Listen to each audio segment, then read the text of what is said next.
Who's excited about the hydrology cycle? Woohoo! Water! Okay, so the hydrologic cycle essentially is just how water is circulated. And this does look a little bit different in fake places like a greenhouse. You know, you can recycle your own water, or you can do different things, but essentially you still are keeping track of evaporation versus precipitation. And it's still driven by solar energy to create air currents in the real world or the crap world and not in the greenhouse. And it can be modified by many factors. Essentially, this is not as big of a deal in a greenhouse because you can just water the plants. But it is a much bigger deal in your garden or in the outside because there can be too much water and not enough water. And all of those things are problematic. Basically, evaporation from the surfaces of the plant, it also cools the plant. It's just like we sweat and it cools us off. Same thing happens in plants. It moves through and it exits through evapotranspiration, right? That moves everything through the xylem, the phloem, the water. It all moves through and comes out through transpiration. But this process also cools the plant, and in that process, it allows CO2 to leave the leaf. Evaporation is determined by the amount of water vapor in the air. So when it's very, very humid, you do not get a lot of evaporation. You would think that you would want this. You would think, oh, that's ideally what I want, right? I don't want my plants evaporating because then I never, ever, ever have to water them. So yes, in a way, we want the little dome over your plants so that you don't have to water them as much. But let's think through what happens. Let's say you have the dome. Let's say you have standing water all the time and it's just a humid mess in your little dome of plants. What could potentially be a negative of that experience? Mold, disease, a lot of things. Standing water, not good. So although you do want some humidity, you definitely want water vapor. You don't want it, you just don't want it to the point where it's going to increase your chances of disease. So warm air holds more water vapor than cold air. We know this, humidity, summers in St. Louis, we are definitely aware of this situation. At saturation, the water vapor condenses and falls to earth as rain or snow. If you've ever been to Orlando in the summer, if you've ever been to Disney, or if you've ever been to Orlando, they have the 4 o'clock rain. It is just so humid in that part of Florida, in central Florida, where they don't get any wind off the ocean, that it just rains. It almost spontaneously rains every day at 3, 4 o'clock. So if you've ever been to Disney, you know you need a poncho because it will rain almost every day. And that is really this system. The vapor condenses and it falls to earth as rain. Just, it does it every day because of the level of humidity. You get precipitation, you get evaporation. This is a global equation. The balance varies greatly by time and location, and this is a huge factor in determining climate. Major factors in determining any climate. Climates are described basically by temperature and precipitation. So some of that is going to be, is it tropical and rainy? Is it a desert? Is it dry? Is it warm, temperate? Is it a snow forest? Is it polar? Determining your plant's water needs. So you will see this. You should get a stake in a plant that you buy. You should get that in seeds that you buy.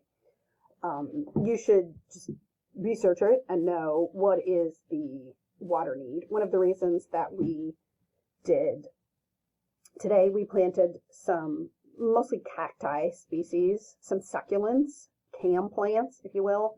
And ideally, they are going to need less water. They are very good at conserving water. They do not need a lot of water. If you give them too much water, they will die. They do not have a good system of getting air through their roots, and their roots will mold, so they don't need as much water. So precipitation versus evapotranspiration, because they have thick cuticle leaves. Remember when we planted them, and you can go look at yours in the greenhouse, they have a very thick leaf. They do not evapotranspirate a lot. Not like a thin leaf if you think of a maple leaf or something that's very thin. That's going to lose a lot of water. Your succulents are designed to hold water. So you can measure rainfall, but that you can measure how much you water your plants. You can measure we got an inch of rain. That doesn't necessarily tell you how much the plant needs or wants.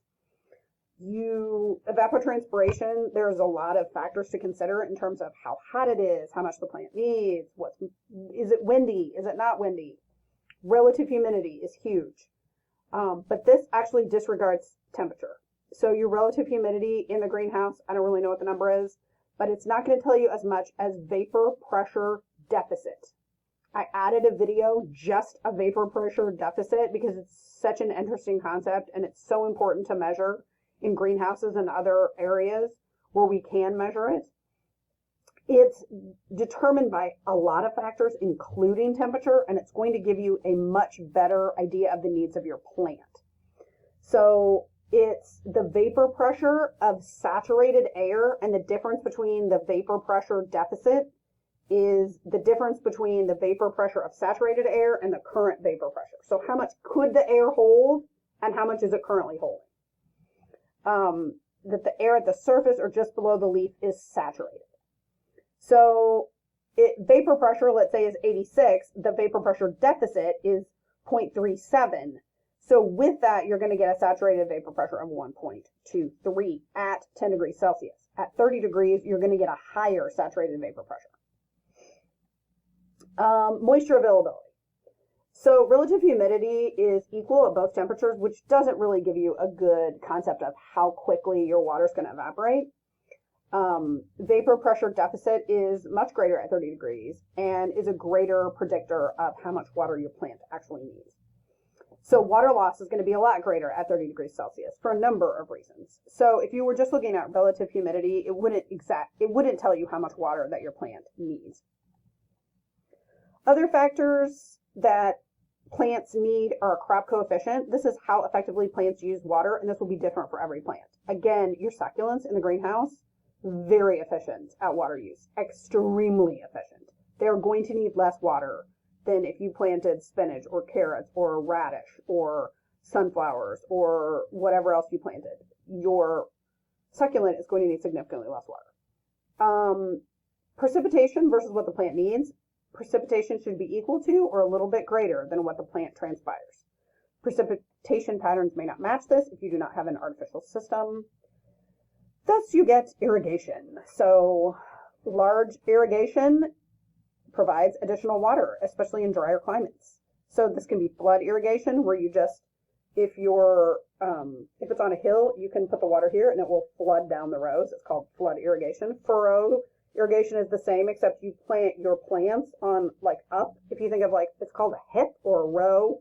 It's like a little hill that you plant them on, and so the water goes in between, in between my fingers. Overhead irrigation would just be like what you think of when you water your grass. Or a center pivot. Drip irrigation would be something where there would be a little hole in the hose so it would come through. So here's some overhead irrigation. This is a center pivot, it's called. This is just regular irrigation, mostly for turf grass, and a few ornamentals do it that way. Row crops typically do it like this, or they do the furrow irrigation.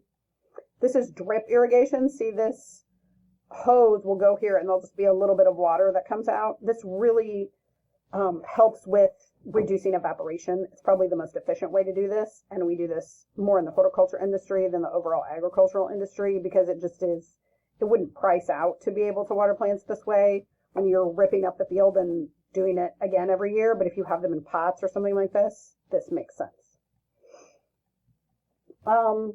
Temperature, again, heat gain, radiation. The whole earth doesn't have the same solar radiation.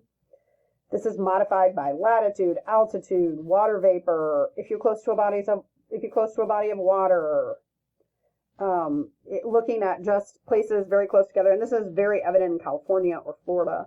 People that live close to the water have a completely different temperature than, just look at the difference between Orlando and Miami on a given day. Miami can be actually cooler than Orlando because they get some effects from the ocean. It can be modified by urban development.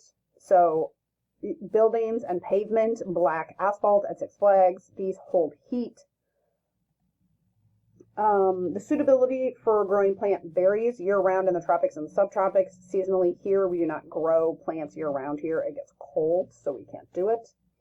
You need to know your cold and hot hardiness zones. So here is a hardiness zone. A hardiness zone typically looks at minimum temperatures and tells you how hardy your plant will be and due to cold. So here's the Missouri hardiness zone. It's just going to tell you how low the temperature usually goes and tells you generally what you can expect in terms of freeze and things of that nature.